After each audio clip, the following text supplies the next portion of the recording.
how were your first few months on the job? Sure, you're going back in the day there. It was, I think, just sort of thinking back on it, an opportunity to be a bit of a sponge. And I think it really was an amazing opportunity working in so many different departments in the organization. So although we had the sort of group that we were going to be working with, we were exposed to so many different areas. And yeah, I think it really was a lot of just learning, meeting different people, being put in different situations, going into a dealership and sort of speaking to them, working in a dealership, working in a call center. That was something that I'll never forget as well, of the sort of soul destroying, you know, those annoying phone calls that you get and people say, can I have 5 minutes of your time? 20 minutes later, they're still asking questions. I had a new appreciation for the poor people on the other end of the phone. I must say I have kind of forgotten that as time has gone on, but just that being exposed to so many different things, it was a really fortunate opportunity, and seeing how so many, or what different roles are required, you know, and different types of skills that you had to learn working at a motor show, sort of the glamorous you know, Auto Africa Motor Show, standing next to a R2.5 million car versus a farming show trying to sell a horribly ugly at the time sort of funny transporter thing. I mean, it was just completely different. Yeah, for me, I think that was something of, especially when you're starting out, try as much as you can, get to know as many people as you can. When somebody says, I need help at a function, can you come? Even though it might be the last thing you feel like doing, you never know who you're going to meet, what you're going to learn. And the more you can immerse yourself in, be it the company or the people or the clients or whatever it is, the more exposure you can get, I think, is really, really important at the start of a career. And it can open up doors that you might never have expected to open up. Yeah, I think for me, sorry, No. I feel very much motivated to comment on this as well, because I think the first 2 months when I started, so I started out as a business analyst intern. So the first 2 months, I was actually looking for a job, a different job. But look, I think the reason behind that was because I'm fresh out of varsity. You know, I have this energy, I have this theoretical understanding of what that's supposed to be.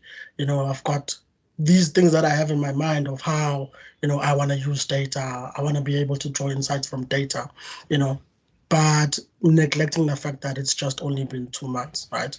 And you know, the people that were kind of coordinating the program had, I suppose, some sort of a process, you know, they kind of get, you know, make you get used to the company, get used to the different people, get used to the different functions, and maybe from a high level, you'll just be observing, right?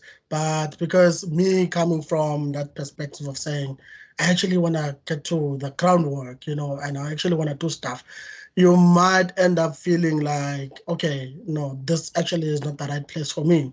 Whereas everything is just a matter of time, you know, it's just a matter of really having to have the patience and kind of give yourself enough time to be exposed from, I suppose, working, you know, on a project type experiment before you can kind of make those judgments. So I think for me, it really kind of gave me, I had to put on a different lens.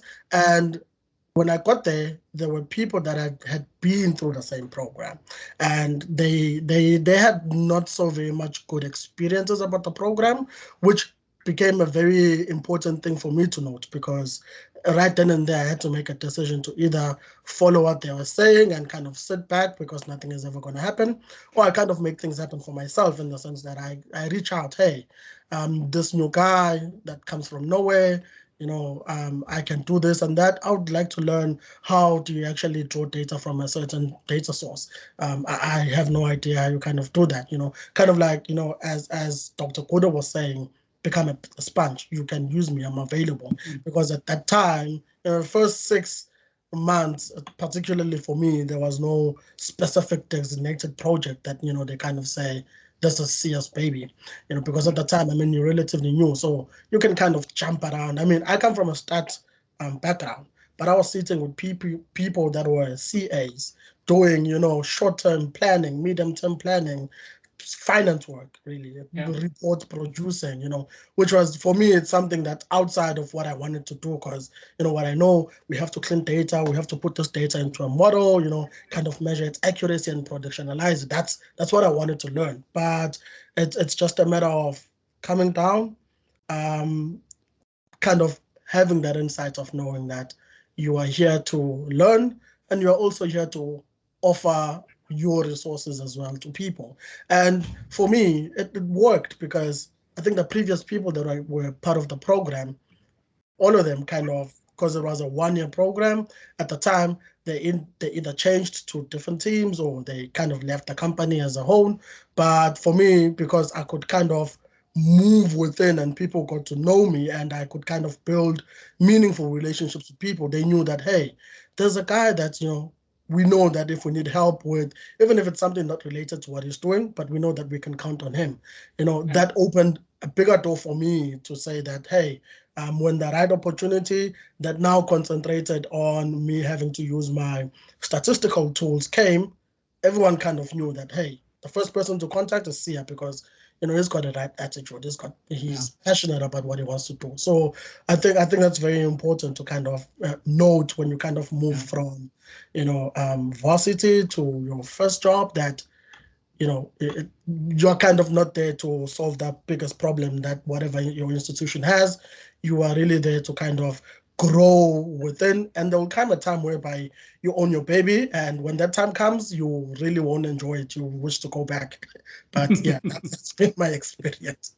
It's interesting, Sia, that you mentioned that there was a program, and in a big corporate, it's just interesting to contrast the way I went into the job. The company I'm in, when I joined, we were a company of 35 people spread across South Africa and the UK. So when I joined, there was no context, or there was no kind of concept of a program where someone was dedicated, or a team were dedicated to trying to bring you into the fold, and kind of they were giving you tasks that were maybe you weren't necessarily, like you say, working on a particular project. You were just kind of doing things that people needed things done, and you were kind of the guy that was learning on as you went. Whereas for my own perspective, when you're in a team of 30 people, no one has time to take 2 weeks out of their job to explain how everything works. So kind of the way I experienced it in my first 2 weeks was kind of, or my first 6 months actually, was kind of, they just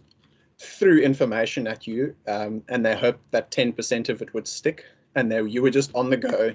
They were just trying to get you productive in something from the get-go, which is completely different.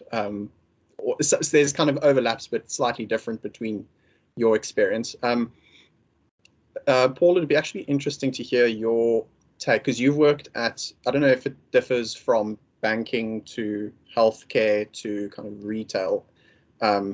This kind of the getting people up to speed coming out of varsity. How long do you say it takes, depending on obviously what sort of degree program you're coming out of? Yeah, I suppose for the figures that I loosely use is that a grad with the degree sort of takes 12 months before they really become valuable. If they've got some kind of a postgrad, it's quicker. Just purely, you know, I've had actually one of my people working for me at the moment asking whether they should study further. And she's very young, and I said to her, you know what, if you're applying for the next job, so, you know, that's just, I encourage my people to look around. I said, if you're applying for the next job, people are going to ask, have you dealt a big project? And if you've got a master's or an honors, then it's actually a project. To be completely honest, what you research is irrelevant. What techniques you used is also irrelevant. The relevance is you had a big project and you had to stick with it for a couple of months. It might be 3 months, it might be 6 months, it might be 12 or more. And in that context, it sort of says, cool, I can take this person, give them ownership of something, and they should have some kind of independence to running of things. So that's my first answer to that direct question. You asked a question about difference between organizations, vastly different. Just like any organization has a different culture. On a broad level, that culture permutates right through to the way the graduate program works. And also then it differs per team and it differs per manager. You know, there's a bit of a slogan, people don't leave companies, they leave managers, whatever. It's true. You know, I don't want to hammer on that because, you know, the context of the call, I think, is for people to try and understand what it's about the first couple of months. And I see I touched on a couple of things about attitude. Victoria also mentioned it. People on the call are obviously now sitting in a position where probably not in the workplace yet. And you know, I want you to think back about when you came out of primary school and you thought you knew it all, and then you got to the ground again in high school, and then the same happened at varsity. And guess what? We all statisticians, or most on the call, you should expect again to be grounded a bit. And you know, there's a vast contrast between grads coming into the system and senior people coming into the system. Senior people has got a kind of attitude of, you tell them to do something, they'll say, why are you doing that? You can hear they're questioning what you're doing when you're doing something that might be a little bit dodge. And they say, cool, and they see how it plays out, but they're behind you. Whereas you see grads often coming in, why are you doing this? No, I don't do this. Sorry, I can't deal. You know, when I see how your apps are being a big organization, and then you have the grads telling you that I can't understand how the bank has been running because the bank is useless, and how can you work like that? You want to say, just hold on a second. Yeah, there's a couple of notes of good experience. You might not see the big picture, but just chill, see where you can add value, and continue with life. You know, and I want to really encourage people that if you have that attitude, you must have a questioning attitude. That's 100%. But there's going to be lots of things that don't make sense to you. And the big reason for it is that you are the problem that don't know the big picture, you know, and you've got to be a bit patient. You've got to check things out, get involved, because I have seen, and I can mention lots of cases of people coming in, all guns blazing, getting negative. And eventually those people, you know, from a management perspective, you've got tools at your disposal to work people out, you know, because no one's got energy for someone that has an attitude of trying to find unreasonable problems and don't want to try and find solutions to deal it. So that's sort of my key takeout, guys. Your attitude is absolutely everything when it comes to getting part of an organization. Yeah, I mean, I don't know. I know that at least from my side in the academia, I always encourage my academics to just be present. Like if there's something going on, get yourself involved. If there's something that you can do, offer to do it. And I mean, like a lot of the time, there's no additional financial benefit, at least not immediately, but you're getting yourself exposed to the people who make the decisions, to colleagues outside of your area of expertise. Is that something similar in industry? I mean, Mark, is that something that you've observed? Yes, you know, before I joined the bank, I think I remember myself, Paul, Warren, we used to play touch rugby. And we also, with Prof. Gary, all of us were part of this fantasy league. It created a bit of a relationship and network where we thought of each other when we needed help. Yeah. And it's the same thing you carry to work, because life is not structured. And people don't say no, because you're qualified. People think of and reach out to people they trust, because they know during tough times or unusual times, you're the person who can be reached out. And to build that trust, you need, as you say, to be there without expectation. You need to raise your hand. You need to, you know, when this COVID pandemic started, we had some people just raising their hand to work the whole night because that was the situation, without any expectation. And that is a measure of trust. And what that does is that you're making an investment where people will think of you when you're not there, because they know you're reliable, they know you're patient, they know you can go beyond, beyond what is prescribed, because life is like that. And they also know that when it comes to something new, totally new, we've never seen, they can rely on you trying to take on that journey because they trust the attributes that you bring to the table. And basically, that's how life is. Yeah, thanks, Mark. So my understanding, if I'm not mistaken, is that as much as your ability to do the work is important in doing the job, your approachability and your willingness to do the work and not sit yourself in a bubble and say, well, you told me to do this, so I'm only doing this, and then come 4 o'clock, I'm out of here, you know? So there's a lot to be said for the attitude. And I think that I know it goes without saying, but sometimes it needs to be said, because I think that people think that, well, you only paid me until 4, so 4 o'clock comes, I'm out. So I think that especially at the beginning, you need to show that you're available